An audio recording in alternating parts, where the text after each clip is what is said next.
Hello there. Welcome to Alyssa Jean's Reviews. And this week I'm joined by Marc from Enchantment of Eternity and Zombie D from Zombie D's Reviews. And we are here to talk about What If Zombies? What If Zombies? That's this week's episode of What If. Why don't you say hello to the good people, Marc? Hello, or should I say, brains? I mean, good to see everyone talk about this episode, and yeah, good for you. How are you doing there, Darrin? I'm doing well. Thanks. Little hot here, so pardon me if small drips start pouring down my forehead here. But yeah, really excited to jump into just a fun episode. Yeah. All right. So let's start with you, Darrin. Let's give us your overall thoughts. What did you think of this episode? And yeah, just give us your thoughts. Yeah, this was just fun. I mean, it's a zombie episode of Marvel superheroes. It's completely ridiculous. It's totally off the cuff. Nothing ever has to make sense, but you don't really care about that. It's just, I mean, again, it's just fun. I like the fact that they did a little tweak on where this zombie virus came from. And I know Marvel Zombies was a run in the comics, a short little run. I didn't read that one, so I don't know how accurate or not this might be to that. But I did like the sort of quantum idea that's where it came from. I really dug Crazy Hank Pym from the episode a couple back that I didn't get to chat with you guys with. So I kind of loved him coming in and now being subjected to this zombie virus and bringing it back. I thought was really cool.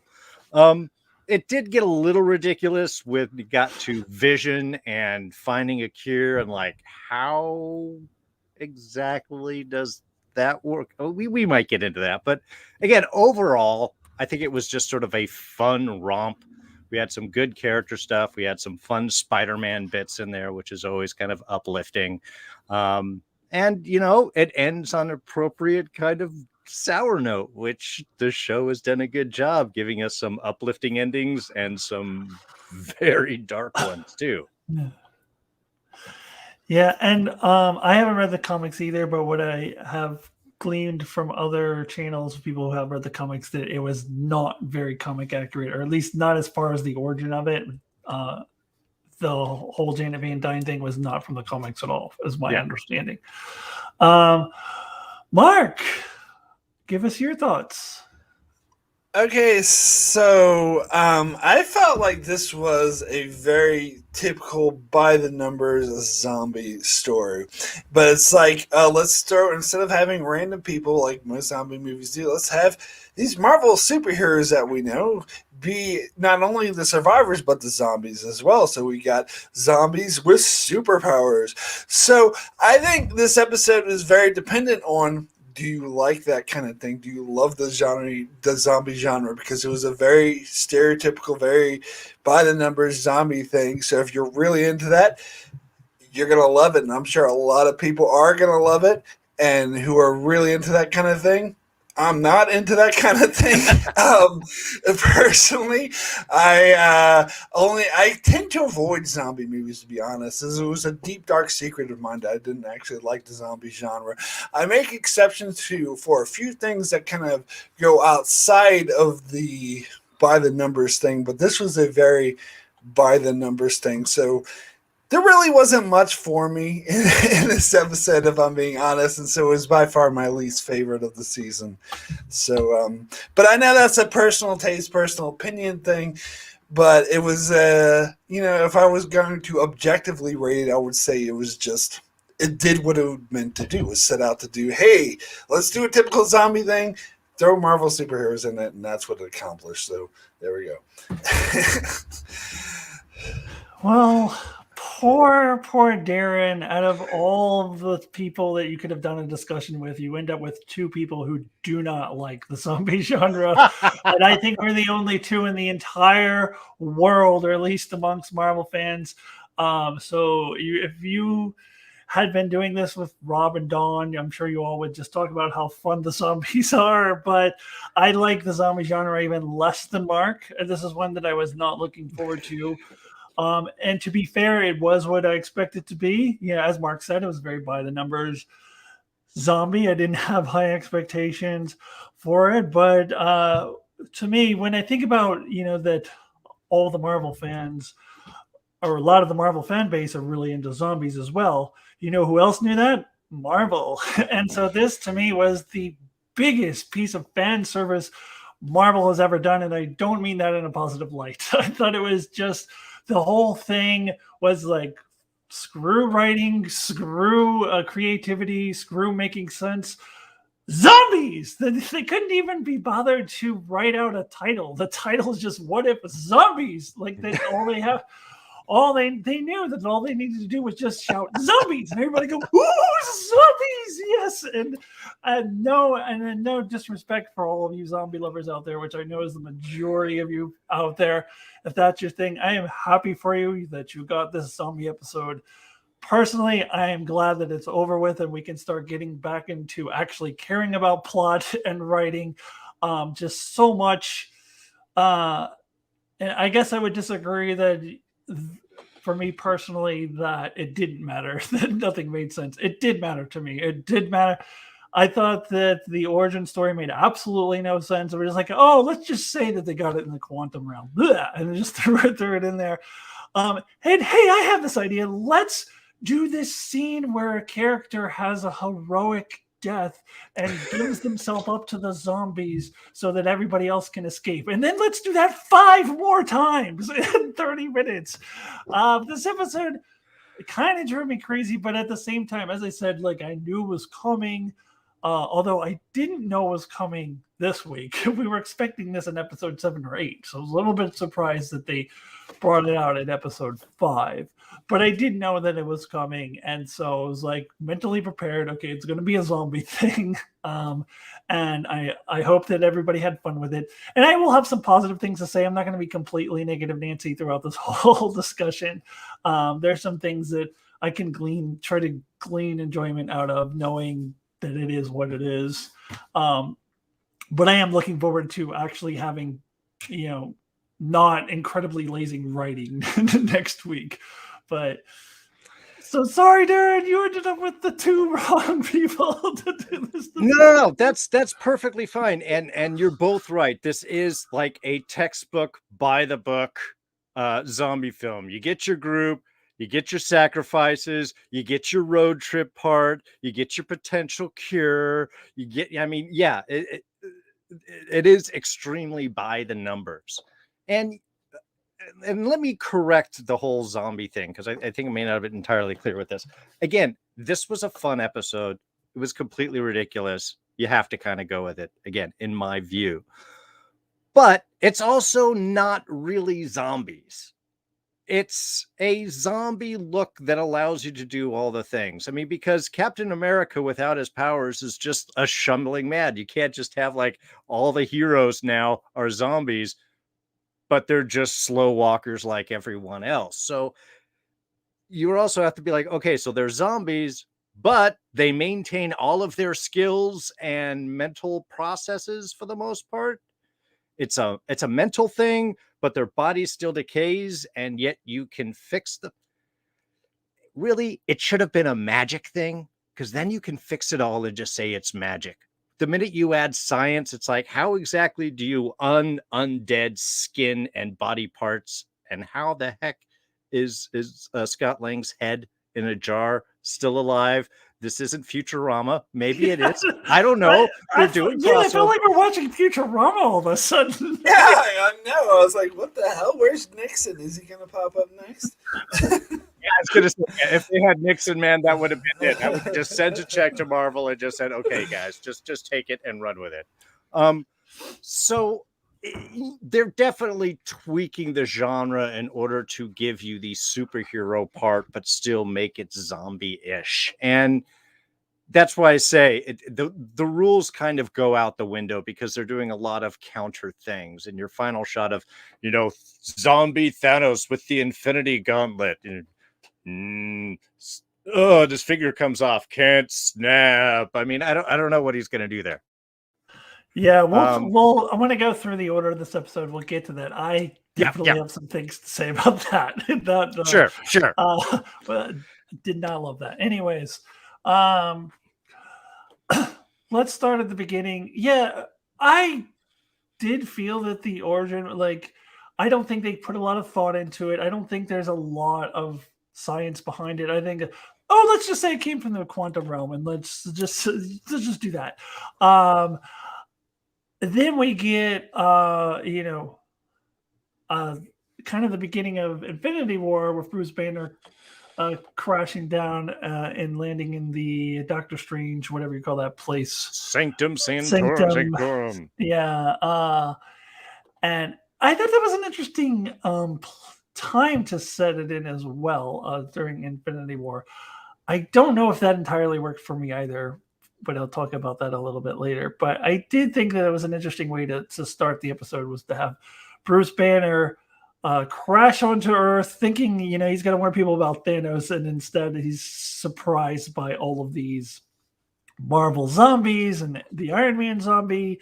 I actually did like the beginning of it. I thought that was cool, even though I thought the origin was a little wonky. I thought it was an interesting way to introduce us into the story, to begin it with Bruce Banner at the beginning of Infinity War.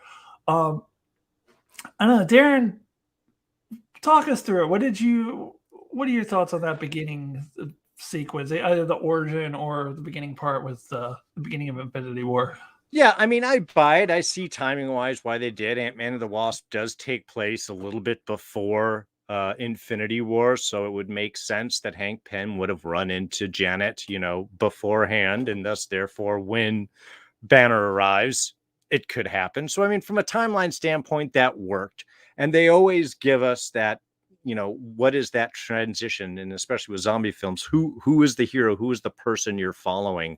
Who is your introduction to what's happening? And kind of like Rick Grimes in the Walking Dead film and thing, you wake them up already in the middle of the apocalypse, so all the other characters can catch them up. You get the cool rule video and stuff later on. And I like Mark Ruffalo, so I'm more than happy to follow him on the little bit. Certainly him landing in the Sanctorum going, Thanos is coming, when there's nobody else there, felt a little weird. I'm like, who are you talking to, man? At least in the other one, there's other heads, and it makes sense why you're saying something. You're just muttering at this point. But yeah, and then you switch them up. I love that we had the God, I can't remember his not Proxima Midnight. That's the girl. The two villains from Infinity War that are Thanos's henchmen. Oh yeah, yeah. I mean, they showed up. They have a name for the group as well, and I'm blanking. I know, and they appeared in a previous episode. I feel awful that I'm not remembering it. The last episode that we talked about, episode 2, they were in that one as well, working for the Collector. Yeah. And I think we said what their names were, and now we're forgetting it. Nope, sorry, folks, my brain shut down. So, I mean, them showing up and then kind of twisting everything around with being attacked, and oh my God, thanks, guys. Oh, that's a little overkill, isn't it? Oh, I think you've gone too far. That's a nice little transition and introduction. So, yeah, I mean, again, setting us up, introducing us, I thought it was very effective. But immediately you're like, zombies that know how to use the power suit, and opening up sling ring gateways, and okay, just got to go with that. So I mean, if you're that's where you're either with it or you're not, I think, right there. All right, before I turn to Mark, I do want to jump in the chat. I've been neglecting the chat. Gotta say a big hello to Allison, to Brandon, and Rob from Smirking Gun Reviews, who has jumped into the chat. Rob says the Black Order. Yes, the Black Order. Thank you, Rob. Thank you, Rob. We're brain not working.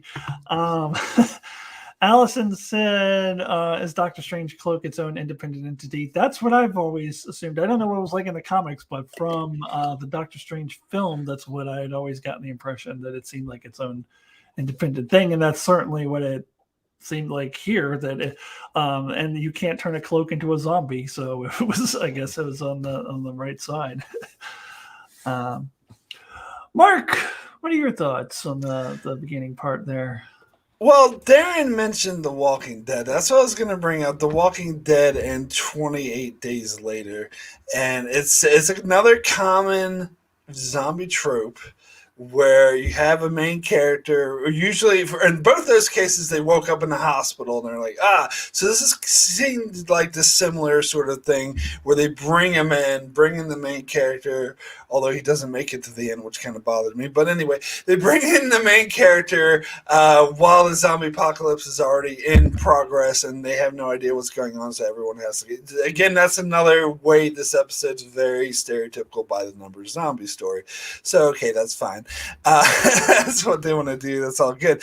Now, the one thing I will say that's even more unpopular than saying I'm not a huge fan of the zombie genre is I wasn't a huge fan of Infinity War, the movie. I know that's a huge thing, but to me, that's one of my least favorite Marvel movies. And so that came up in this episode. So that's the part of it where I didn't like this time frame being set here. But it only came up in this episode 2 times. One is the ending, which we'll get to, and the other is with the Hulk. The way Banner tried to turn into Hulk, and he goes, no, because I hated that plot point from Infinity War. It bothered the hell out of me. And so when they brought it up here again, I was like, no, not this bullshit again.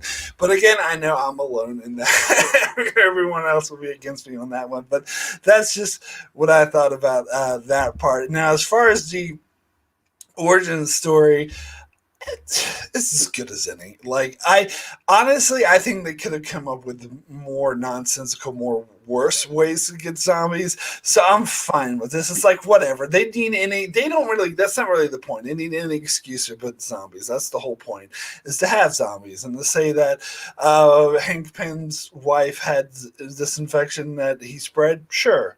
Why not? And I actually think that kind of makes a bit of sense for the characters and whatnot and how it was spread. I also love how the Watcher tells us that when the Avengers got involved, that's when everything got fucked because they got infected, and you see Hank Pym like tiny, like chewing, like that was cool. I kind of like that. But other than that, like it was an interesting twist on the Infinity War scene too, because instead of having Iron Man show up to save them from them, they showed up as, killed him as zombie, and then Banner's like, "What the fuck is going on?" So it's like it's kind of doing what the first episode did, doing like a twist on a scene from a movie, but then the rest of the episode goes off in a totally different direction, which is good. And I did like when Spider-Man showed up. I thought that he was an interesting choice to have as the sort of one of the heroes who isn't infected. That's what I got to say about that. To your point about Infinity War, it's funny because when they had that part in this episode where he went, "No," I immediately thought of you because I know that you hated that part. I honestly never really understood why you hated that part. I don't see what the problem is with it. But it made me think of you. It was like, oh, Mark's not going to like this.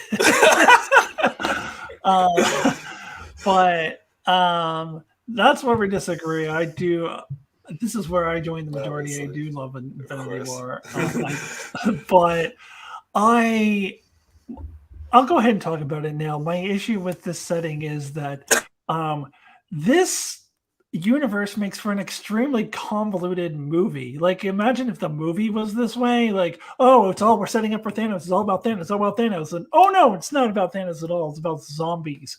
And then Thanos will throw Thanos in at the end, and we'll get to that later. But I don't know. It's kind of an odd place to set it. It's fine for a what if episode, but I'm trying to think of that as its own standalone story. If that had been what the Marvel universe have been about, and oh no, it's not actually anything about the Infinity Stones. Like, we're gonna just take a sharp left turn and we're going into Zombieland. That would, like, if the real film was like that, I would have been pissed. I would have been, wow, Marvel's jumped the shark. I'm never watching this again. So it's just weird.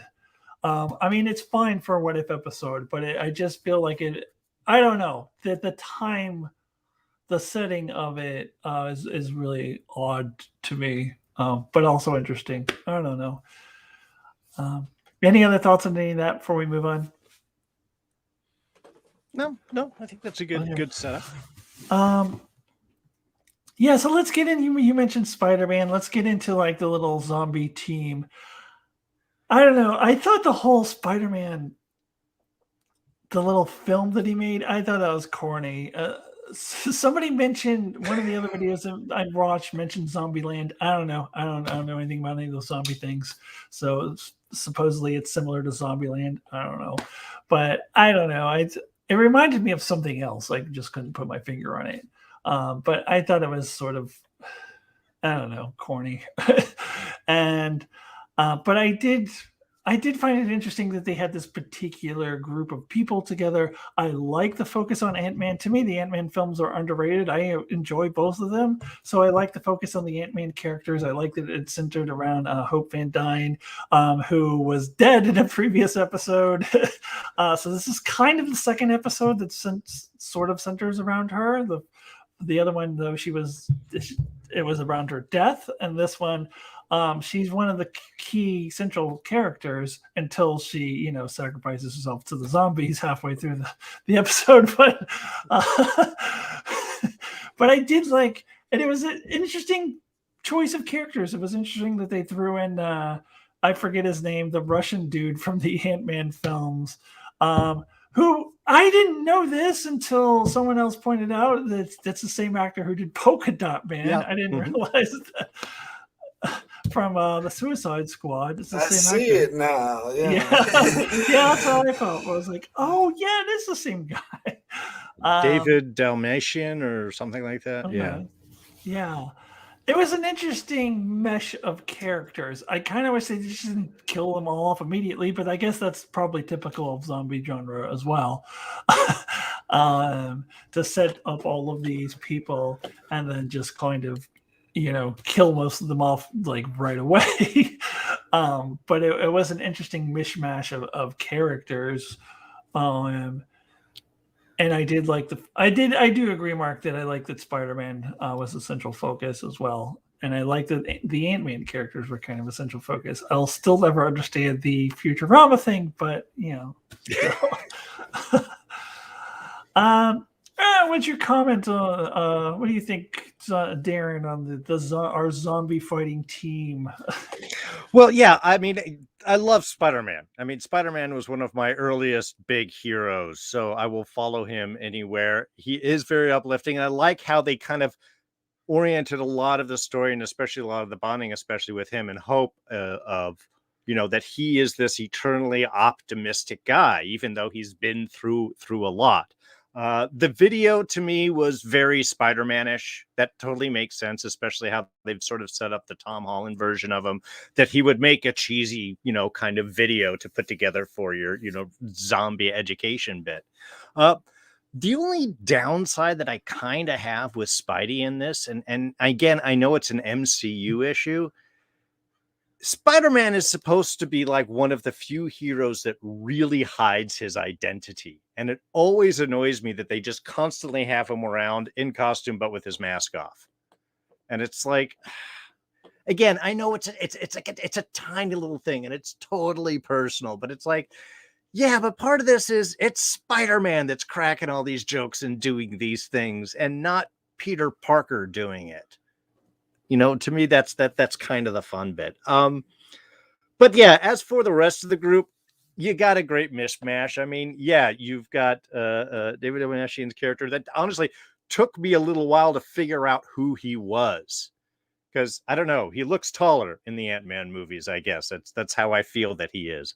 I loved having Hope on there, especially the fact that she had torn through all the other heroes in her kind of opening scene with the flying ants and stuff. I guess tearing apart the zombies is how that worked. It was kind of cool. Yeah, and then you just have, your disposable people. Happy, who was great. I love the blam blam bit, and then he's gone. Having Bucky was awesome because he sounds more like regular Bucky than what we saw before in the Captain America, Captain Carter mashup, where he was kind of a happier, more optimistic Bucky. which was, cool. You've got a Koye, you've got kind of your nice little sampling of everyone around. So, I mean, it was a fun group, but you're right. All zombie groups are made to slowly start losing people.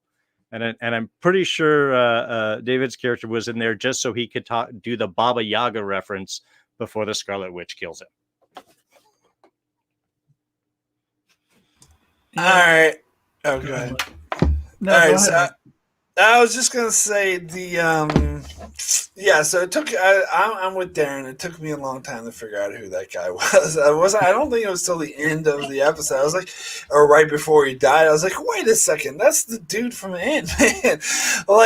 Because when they first introduced him, like they did it during that wacky video, and they had I think they had the subtitle be like, oh, and I was like, I thought it was like one of Peter Parker's classmates at first, and for the longest time, I thought it was just classmates, some random dude who showed up, and then when he says, "Oh, Scott," I'm like, "Wait a second, Scott? It's a dude from Ant-Man." It took me a little while to make that connection. I think you're right. The way they animated him didn't look exactly like he did in the movies. But anyway, the ragtag group, I think it was an interesting mash of characters. We have Shannon Carter in there too, and I guess this I will say is a better Destiny than what they did with her in that Falcon Winter Soldier show. at the very least, some of the things are positives. But here's the thing: it's the thing about having your group and then they slowly die off. It's not just a zombie trope, it's a horror trope. Pretty much every horror, and that's a horror trope I don't like, to be honest. It's one thing, if a horror movie's lean too much into that trope, it turns me off immediately. Like the only movie I can think of that I give this trope a pass is Aliens, which is one of the best movies of all time. But most other horror movies that do this, it's a group of people and they just die off one by one by one. But I think it's even worse in this episode because it's a half-an-hour episode. So they go, they just cycle through them very fast, which it bothers the hell out of me. I really didn't like that personally. But I think this beginning, though, when he meets the group is a really good start to the episode. I was with the episode for this so far. I was like, wow, this is having this different characters having hope in her background and, happy as comic relief, all that. I didn't like the blam blam joke, though. I thought that was kind of silly. It wasn't he going blam blam as a zombie. I'm like, it was. Yeah. I thought it was dumb. Yeah. That was way too much. Yeah. Yeah. But the whole, they don't Darrin kind of touched on this earlier, but the whole way they handle zombies, they retain their powers. That's you just have to go with it. That doesn't make any sense. But anyway, at this point, I'm with the episode, but it's what they do, as I say, in the next couple of scenes where they just die off one by one. That's when it loses me. But anyway. Yeah. Before I kind of move on, I did want to, since we were talking about Spider-Man earlier, I just wanted to throw out there that there are other people who kind of were flipping out about the fact that he mentioned Uncle Ben, and they were like, "Oh my God, this is the first mention of Uncle Ben! Say you!" And I'm like, I was one of my favorite things about how they handled Spider-Man in the MCU is that they did not have to retread the Uncle Ben death again. They did not have to retread the origin story again. I loved that the MCU chose to do it that way, and the fact that Uncle Ben probably existed. Yeah, I mean I'm sure he did. So he's going to get mentioned, but it's interesting that the first time he's ever mentioned is actually in a What If episode. So I don't know if that's going to lead into Spider-Man No Way Home. If they're also going to, he's going to be mentioned, but I was going to say, I didn't even notice that. I didn't even click with me, and I hope that they don't. bring this up again. Maybe name drop him some more, sure. But yeah, we don't need another, like, was it the Amazing Spider-Man one where they had this really convoluted way for Uncle Ben to say, with great power comes great responsibility? He said it's like the same thing and like using different words. I'm like, come on, we don't need that shit anymore. And I totally agree. That was a great thing about the MCU. They bypassed all that. So let's not fuck it up now, okay? Yeah. That was just a little side note.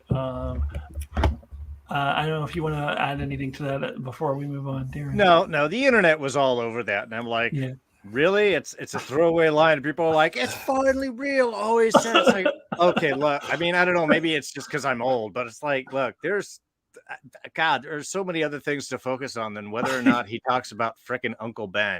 Who cares about rice, man? Who cares about instant rice? Yeah, exactly. I'm sorry. Anyway, go on. Anyways, so yeah, I want to circle back to something you mentioned, Mark, and kind of something I mentioned before too, the rapid deaths. You're right. It was 30 minutes and boom, boom, boom, they all go through. But then we have Hope Van Dyne. We have Bucky. We have Bruce Banner, although I'm not clear if the Hulk actually could be killed. I don't know or not. But character after character go, oh, don't worry. I will nobly sacrifice myself while you all escape. Like over and over and over within a 30-minute episode. It would be bad enough if it was like a 2-hour movie. So it's, to me, it's not just the fact that they boom, boom, boom, killed people off, but they killed people off in the same way over and over. And that's where the episode really lost me. That just drove me crazy. And I kind of want to talk about Vision, but did you guys have anything to add about that before we get into Vision? No, I just want to know why Hope didn't get small before, you know. Like, that's what I was going to say. Yeah. Go ahead and get them over to the other side of the fence and then shrink yourself. Yeah. Well, I'm unsure about the rules of zombies in this world, but if she kills herself, can they still zombify her? Because I don't know. Like in most zombie ways, that's stories just the way it works, but I don't know if it works the same here. Because it seemed like she was, unclear. It seemed like it's what she was wanting to do at first, to sacrifice herself so she didn't turn into a zombie, but instead, Anyway. Yeah, I did want to add the Captain America thing. That was just like a pointless cameo. Oh, look, it's Captain America as a zombie, and Bucky's friend gets to kill him and not care. And then he gets to be, I guess this was the end of the line. So, that's really, I swear to God, that's probably how it was pitched. Yeah. We got to have him, but we got to kill him on the train. But I agree. Yeah. I agree. The repetition of sacrificing themselves to save the group was really tedious, and by the time they got to the Hulk, I was like, all right, this is dumb. Like, I was really pissed off at that point. Like, he's gonna sacrifice himself now after like Bucky did it and Hope did it, and just like, and plus, as I said, like, Hulk was our viewpoint character, and then they kill him off before the end, and that kind of annoyed me, or Bruce Banner anyway, and that kind of annoyed me as well. So, it also annoyed me that the group got so fucking small. It was just like, well, 2 people in the head, or 3 people. Was it 2 people in the head or 3 people in the head? I think it wasn't 2.5 men. Yeah, 2.5 men. Wasn't it just Black Panther, Spider-Man, and the head? And the head of Scott Lang. So, and basically only Spider-Man from the beginning of the episode, because T'Challa and the Scott Lang head came in later. Yeah. I did want to mention, and I think Mark briefly touched on it when we have the Avengers, go to save the day, and then they're attacked and wiped out instantly. I love that it's Hank Pym as Ant-Man that gets him and just starts chewing on his neck, and that's how he infects. I'm like, okay, now that's brilliant, because how are you going to defend against that? Yeah, you've already lost. Yeah. Anyway, I thought that was fun. There's a continuity nitpick, and it really seems small in the all the mistakes and blazing craziness in this episode. But Captain America is part of the Avengers. He shows up take on the zombies at this point in the timeline, unless, of course, his universe is different. He was on the run from Civil you War. are right. Of course, you could always throw in, well, this is just a different universe and Civil War didn't happen. Well, you can also just say, maybe General Ross, Thunderbolt Ross is not caring about that when the whole Pacific Northwest has been turned into zombies. Like maybe that doesn't matter. Like maybe he's not on the run anymore because, okay, you were on the run, but zombies. So please go help us. But the bigger mistake is he didn't have a beard. Yeah. Zombie. So technically, I mean, again, if we want to start like nitpicking timelines, all of the stuff that happened to Captain America was after Hulk left and before he came back, and even Thor wasn't there through anything. So all of the Civil War and stuff could have not happened and still have put Banner exactly where he was at the beginning of Infinity War. So True.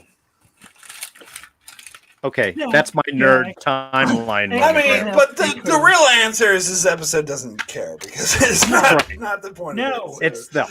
They don't care because zombies. Like that's zombies. What if zombies? Like they don't care about any of that stuff. So now I want to get into Vision because I had a real problem with this too. Like this really bugged me. This seemed to me like another, I don't know if it was zombies particularly, but another sort of like classic like horror movie trope where someone who's means well and is a good person, but is luring people in to feed to their monstrous wife who they still love. And to me, that absolutely is completely 1,000,000% out of Vision's character, did not fit him at all. I do not buy for a second that he would do that. I think that Vision, as much as he's always willing to sacrifice himself, would also be willing to sacrifice Wanda and not be luring people in. That actually pissed me off. I just thought that was completely out of character for him. I did not like that at all. But what did you think, Mark? So, yes, this is definitely a zombie trope for sure. Like The Walking Dead did this trope, what, like 4, 5, 6 times, something like that. Other zombie movies has done this as well. So that's why they did it. They don't give a fuck. It's out of character for Vision. Oh, we don't care. This is a zombie trope. Let's do it. Yeah, it is completely out of character for Vision. I did not. When they revealed that, I'm like, ugh. It just wanted to have this like reveal. Dun dun dun! You're actually in the worst place, zombie. It's just all about the by the numbers zombie story. It's all about it. It doesn't work for the characters. Does it fit? Doesn't make any sense. I don't give a fuck. Zombies. Anyway, so Darrin. I was going to say, I have so much fun disagreeing with you guys. See, even if we don't agree on things. Well, actually, on this, I entirely agree. I thought the Vision stuff was ridiculous. It was entirely off of character. And I got even one more point, because apparently, okay, so he uses the Mind Stone or figures out a thing where it's encephalitic type infection, quantum, whatever. He can use that to keep them at bay and apparently to fix people, because he fixed Scott Lang. We won't even go into the whole thing of how he can do it without with just a head. But then they say that, oh, he's luring people in to feed Wanda. Well, you've got a bunch of zombies, just cure them and then use them to feed. You don't need to bring anybody else. You could just cure people and bring them in. And then they're like, well, we don't have the technology. So to me, that was the worst part. It's like, we kind of give you a solution and we show that it can happen, but then everything else around it doesn't support that. And to me, that was the big plot hole. I was like, why aren't you just fixing zombies to feed to your zombie girlfriend and then everybody's fine? I don't know. That was me. That's it. That's all I got. I don't know. I thought that I kind of like he was just able to fix the Scott Lang head. I didn't know that like he had at that point really. I thought he had just done that. So I don't know if he had perfected the technology enough to like go and cure all of those zombies all of a sudden, or I feel like he would have done that.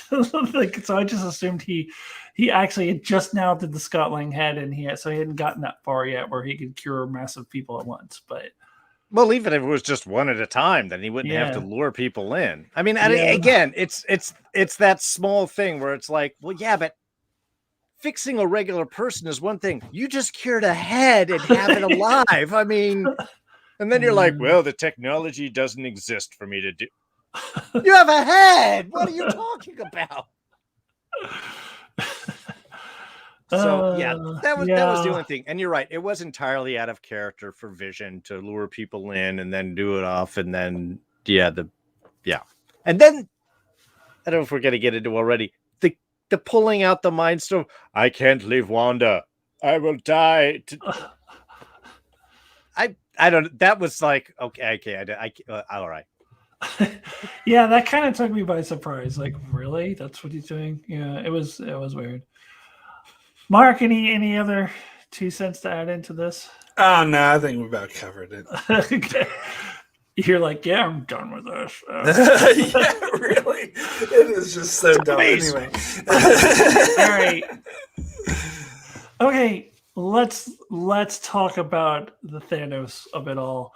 I actually didn't catch until I watched other videos that he's in Wakanda, and so they're heading directly to him with the Mind Stone. But he is. So that's one of those things that is like, oh, look, zombie Thanos with Infinity Stones. Look, it's cool, zombie Thanos with Infinity Stones. Woo! And people go, oh my god! And then if you stop and think about it for 5 seconds, the whole thing unravels. Like, it makes no sense. So, okay, assuming that more time has passed in this episode than I thought, because it doesn't seem like that much time had passed for him to have time to get all the Infinity Stones, because at the beginning of Infinity Wars, I think he had 2, maybe. But he would have had to. So did Thanos collect the Infinity Stones before or after he turned into a zombie? Because either way, it makes no sense. Because if he did before, then I would argue that the Infinity Stones would be pretty good against zombies. Like, he could use the Reality Stone to change the zombie's whole reality. He could use the Time Stone to wind things back in time so that the zombies don't exist. With even 4 Infinity Stones, he would be, and the zombies would be no match against him. But if they're trying to say he got the Infinity Stones after being zombified, that makes even less sense. So what did he travel to that planet and meet the Red Skull as a zombie? And the Red Skull goes, "You must sacrifice something you love," and he goes, "Arr, arr, arr." And then Zombie Gamora goes, "Arr, arr," and they sacrifice Zombie Gamora, and he gets the Space Stone. It doesn't make any sense. Either way, whether he was a zombie or not, it makes no sense. It was just a thing that goes, "Oh, look at this fan service," and it's just pissed me off. And I don't know. I'm sorry if I know people probably loved it. It just really rubbed me the wrong way because it screamed like, it doesn't make any sense. Let's just throw this fan servicey thing in here. Mark, what did you think about that? 1,000% fan service, 1,000%, and also it's just a way to have their sort of dark dun, dun, dun ending that doesn't make any fucking sense. Now, if we get into the Thanos of it all, then we'll get back into my problem with Infinity War, because one of my main issues with Infinity War was just how he was too powerful. It was a Superman problem. Once he turned Drax into a Slinky, I'm like, okay, he can just turn everyone to Slinkies and win easily. Like, why are we wasting time fighting? And so we get back to the same problem here with the zombie thing. Exactly. He could just turn all the zombies into Slinky. He could turn their back time so they're not zombies, are not in the way. Yeah. So this ending pisses me off so much. It really upset me. I'm actually surprised if anyone actually thought it was good, because for me it was like the cheapest way to do fan service. Anyway. All right, before I let Darrin zombies. Well, I have a really good rebuttal for you. That's zombies. Yeah, I actually wanted to jump at the chat. Oh, touche, by the way. Touche. Um, Allison says there's a small chance you're overthinking it a bit. Well, that's the thing. Like, you have to not think about it at all. You have to just go, zombies! Just go. But if you think about it for 5 seconds, it completely makes no sense. So, yeah, if thinking about it in the tiniest little bit is considered overthinking, then yes, I am overthinking it, because you're supposed to just go, zombies! And just go with it. And I guess because I don't like the zombie genre, I can't do that. I can't just go with it. The Thanos thing just makes no sense. But anyways, what did you think, Darrin? Well, yeah. I mean, again, if you really want to get into it, the Blackguard didn't get Doctor Strange. They haven't gotten the Time Stone. The only reason that Thanos went to Wakanda was to get the Mind Stone, but the Mind Stone's not there now. It's in Vision feeding people to his zombified girlfriend. So, yeah, even being there doesn't really make any sense in any way. And you're right. From a timeline wise, when did he get the stuff? How did he get the Time Stone? Was he already on Earth? Did he fight zombie Doctor Strange? Did he become zombified afterwards? And then you have zombie worried about overpopulation of universe. You know, I mean, kill everything, you know, I mean, and maybe that is the dark thing that the Watcher is talking about is, okay, you have a crazy zombie with an infinity gauntlet, the whole universe is done. Okay, solves your zombie problem. So yeah, it is a total fan service. It's just to make the audience go, oh, and it is what if, so they're allowed to change any rules of when he gets things or how it happens, just, you know, for story purposes. It is the ultimate kind of blank slate. But ultimately, yeah, none of this would make any sense. If he had the Infinity Gauntlet in any way, shape, or form, the zombie should not be a problem. Even the Scarlet Witch, to be perfectly honest, outside of a Hank Pym, you know, tiny thing coming at you, maybe that's what he does. Hank Pym just goes around the earth, just ant-sized, biting people and super powerful people in the neck. That's his thing. He's living the life of Ant-Man zombie. But that's really all that you can go. I mean, again, it's you go with it or you don't go with it. And logic, yeah, no. No, I just still want to think about the zombie Thanos going to get to space suit, throwing zombie Gamora away. Like, I don't just.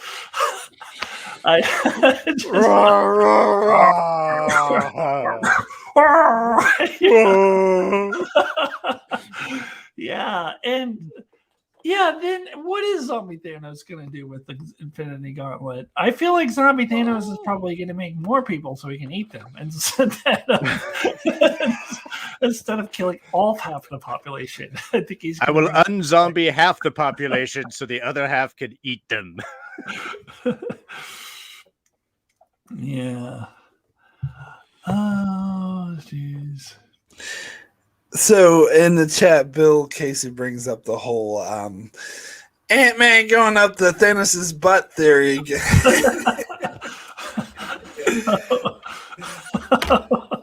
was that? I've heard that before. But what was? Give me the context again, Mark. The Ant-Man going up. I don't. Darrin, do you remember? I think it had something to do with like a theory on how they could defeat Thanos. That the Ant-Man was going to shrink and. Thanos' actual makeup allows him to like feed on energy, and he has super impenetrable skin and all these types of things. So they're like, well, if Ant-Man goes up inside of him and then blows up, then inner part of Thanos can't control that, and then he's gonna blow up too. And that's what Thanos, man. You go in and you go up his butt, and then you get big.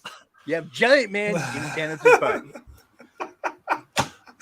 There we go. Yeah. Yeah, I think that's basically what the theory on that was.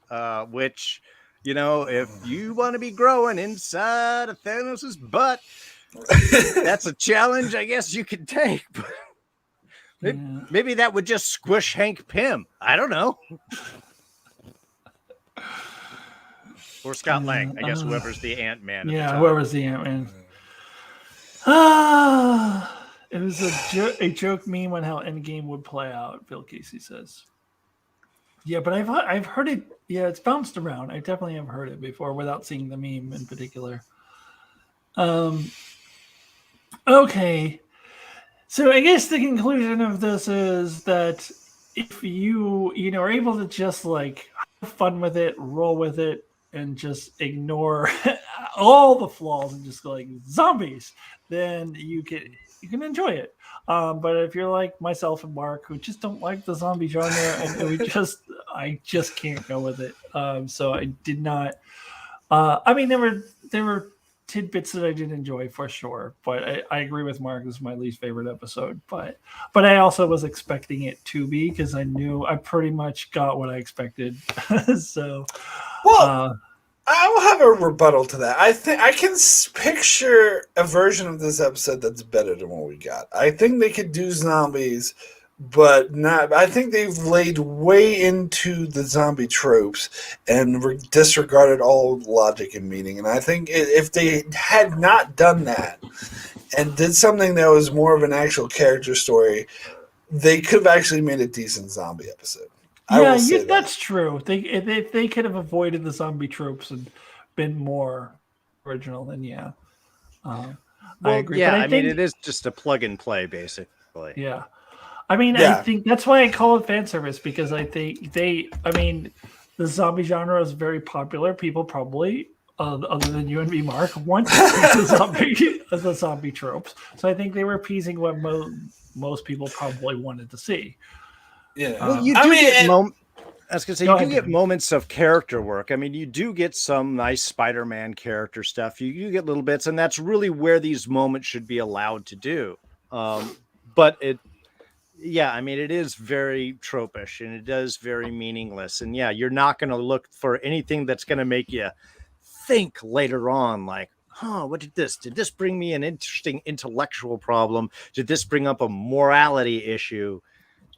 No, it's just zombies. Though again, this is where I would think that magic would be a better cause than science, because when you have most of the population has been taken over, there's no cure.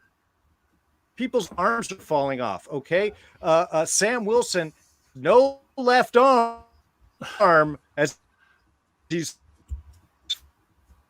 flying around in his Falcon suit. You're not going to fix that. Darrin, you're breaking up. Yeah, I will say, Darrin, that I mean, that's that I would have made just a different start. You're breaking A up. cure has a motivation. Otherwise, just come. Ooh, robot voice. Yeah, I will say Darren's making the mistake of trying to apply logic to this. Are you back, Darrin? Darrin, you were breaking up there for a little while. We didn't catch a lot of what you said. Are you back? You kind of seem to be back, sort of. Oh, I think he's gonna have to go away and come back. Maybe. I don't really know. Do you got me now? Yeah, we got you now. Okay. You're back. Sorry, just had some odd connection issue. You were talking about the last I heard. You were talking about the Falcon and. I mean that's what I was just saying. Is the looking for a cure is kind of ridiculous when you have like the whole population is zombified with limbs falling off. You know, you had Sam Wilson. He's got no left arm as he's flying and attacking. You're not just going to give him a shot and fix that. You know. But if you made it magic, then you can reconstitute things. You can just say, "Oh, a wizard did it." And it all makes sense. But the Mind Stone, how's that going to give you an arm back? How's that going to fix the?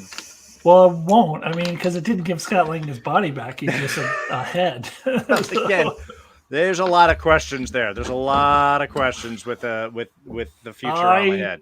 I just think that they were late at night working on this episode and we're just doing a Futurama binge. I mean, I don't know what else to say about that. That was weird. Well, I mean, the thing is, and you mentioned this earlier, Alyssa, is that they wanted a lot of people wanted zombies in MCU, and they gave it to them. And I'm sure a lot of people are gonna love this episode, and I don't belittle them or begrudge them for that. It's just if this is your thing, they delivered exactly what they wanted: zombies in MCU, exactly what we got. It's just not my thing, so I can't enjoy it as much. Yeah. Yeah, I am happy for everybody who like this is what you wanted and you got it. But I I'm can't just be happy. with you. I I'm can't just be with happy I you. got to be here on the zombie episode. Yeah, we were trying to schedule that, and it just sort of worked out. Yeah, it just it just worked out. Now my whole schedule's all screwed up because I don't know what episode's going to be what. Zombies was I thought was going to be episode 7. IMDb strangely had it as both episode 7 and 8. So, but episode 5 it just came in out of nowhere. Now, on the plus side, I am also happy that this is the second review I've got to do that has had Chadwick Boseman in. Oh, that's true. So that's, that was a big plus. Didn't get Tom Holland, but I've had Chadwick Boseman twice, so I'm a happy viewer in that sense. So in a couple weeks you'll be back with us again. So maybe you'll just be all the Chadwick Boseman. Maybe Chadwick Boseman will appear in that episode. The Chadwick hat trick. Yeah. All right. Any final thoughts before we say goodbye for either one of you? Zombies. Yeah. That's it. Zombies. What if zombies? Yeah, it's a great title for the episode. Yeah, it's appropriate. Yeah, for sure. They didn't even go like, "What if the world got turned into zombies?" or "What if there's a no?" It's just, "What if zombies?" Yeah, it is very, very fitting for how the episode was written. Just the same way the title was. All right. So I want to say a big thank you for those who joined us in the chat. Brandon, as usual, Allison, Bill Casey. I think Rob popped in there for a minute. Thank you so much for joining us.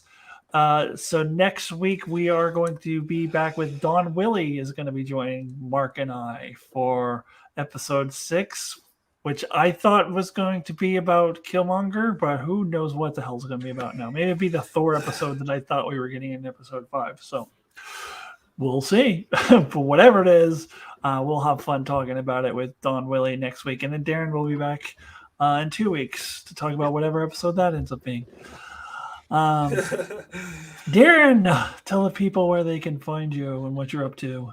Well, we just wrapped up our Agents of S.H.I.E.L.D. Season 4 discussion. We did a 3-parter, both the Ghost Rider, the LMD, and the Agents of Hydra blend. So you can check that out in the archives on my channel, which is D's Reviews. And then, of course, you can catch me here in a couple of weeks talking more What If. And then in the future, there's going to be more Marvel shows. There'll be more discussions, and that's where you can find me. Mark, what you got going on? So, over in Enchantment of Eternity, I am covering many Star Trek stuff, mainly Lower Decks at the moment, the focus on that show, which is airing, which I'll review every week, and also doing my Star Wars Clone Wars rewatch, just watched Season 2, so I'm just about to record my review for that, and finishing up my coverage of Better Call Saul. So, be sure to check me out there for that, and over here every week for What If. All right. Yeah.